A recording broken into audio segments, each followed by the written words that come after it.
بسم اللہ الرحمن الرحیم۔ محترم سامعین، مسجد اقصی اور فلسطین کی تاریخ کی سیریز چل رہی ہے۔ اس کا پارٹ 1 اپلوڈ ہو چکا ہے۔ اگر آپ نے پارٹ 1 نہیں دیکھا تو اس کا پارٹ 1 دیکھیں، لنک آئی بٹن میں موجود ہے۔ آج ہم اس کا پارٹ 2 شروع کرنے والے ہیں۔ اس میں سلطان صلاح الدین ایوبی کی فتح کے بارے میں بیان کیا جائے گا۔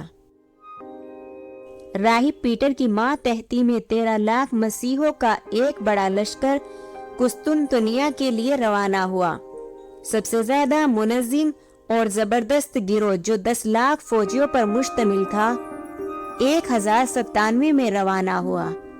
اس میں انگلستان، فرانس، جرمنی، اٹلی اور سسلی کے شہزادے بھی شامل تھے۔ اس متحدد فوج کی کمان ایک فرانسیسی گارڈ فرے کے سپرد تھی۔ مسلمان آبادی کو تحت کرتے ہوئے صلیبیوں نے مسلمانوں پر شرمناک مظالم ڈھائے۔ بچے، بوڑھے، جوان، کوئی بھی ان سے بچ نہ سکا۔ تقریباً 1 لاکھ مسلمان مارے گئے۔ انطاکیہ کے بعد فتح مندر لشکر شام کے متعدد شہروں پر قبضہ کرتے ہوئے حمص پہنچا۔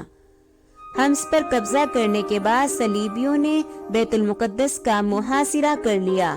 چونکہ فاطمیوں کی طرف سے شہر کا خاطر خواہ انتظام نہیں کیا گیا تھا، اس لیے 15 جون 1099 کو بیت المقدس پر ان مذہبی جنونیوں نے بڑی آسانی سے قبضہ کر لیا۔ بیت المقدس کے ارد گرد کے علاقوں پر قبضے کے بعد گوڈ فرے کو بیت المقدس کا بادشاہ بنایا گیا اور مفتوحہ علاقوں کو مسیحی مملکتوں میں بانٹ دیا گیا، جس میں طرابلس، انطاکیہ اور شام کے علاقے شامل تھے۔ اس شکست کا سب سے بڑا سبب مسلمانوں کی باہمی نا اتفاقی تھی، بد نظمی اور انتشار کا عمل تھا۔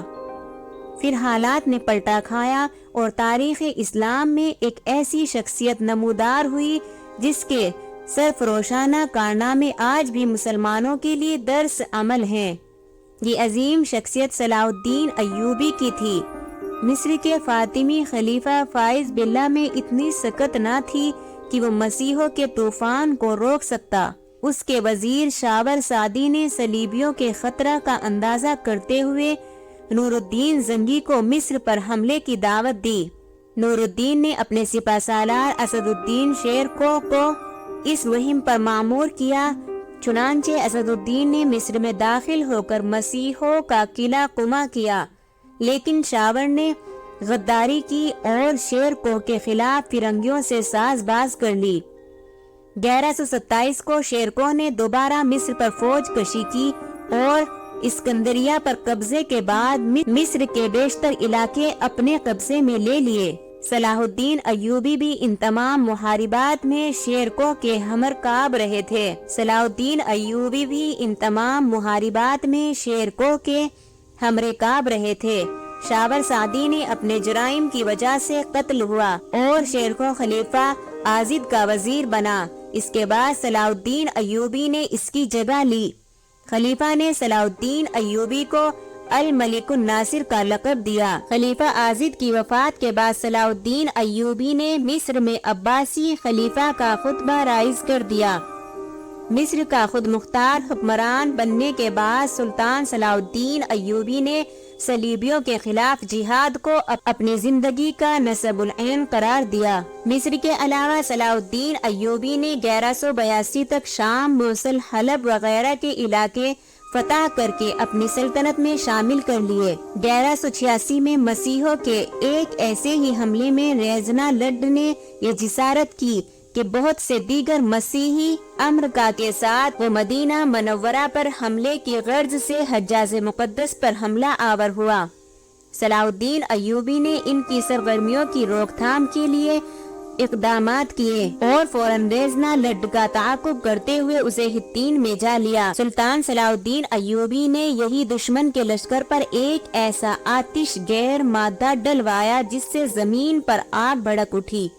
چنانچہ اس آتش ماحول میں 1187 کو حطین کے مقام پر تاریخ کی خوفناک ترین جنگ کا آغاز ہوا۔ اس جنگ کے نتیجے میں 30,000 مسیحی ہلاک ہوئے اور اتنے ہی قیدی بنا لیے گئے۔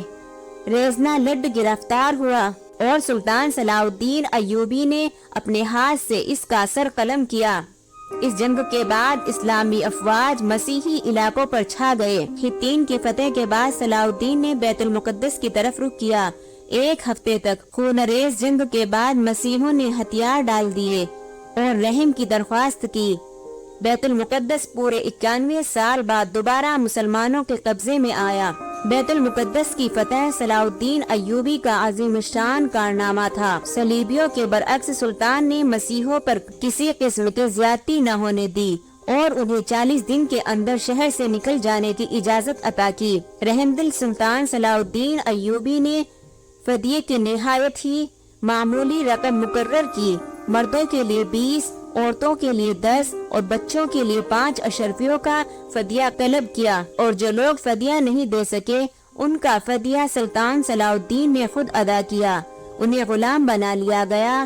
بعد ازاں سلطان نے فدیے کی رقم مزید کم کر کے مردوں کے لیے 10، عورتوں کے لیے 5 اور بچوں کے لیے صرف 1 اشرفی مقرر کر دی۔ بلین نے اس پر بھی اعتراض کیا کہ یہ بھی بہت زیادہ ہے، جس پر سلطان نے صرف 30,000 اشرفیوں کے بدلے تمام مسیحیوں کو چھوڑنے کا اعلان کر دیا۔ 2 اکتوبر 1197 کو بلین نے برج داؤد کی چابیاں سلطان کے حوالے کر دی۔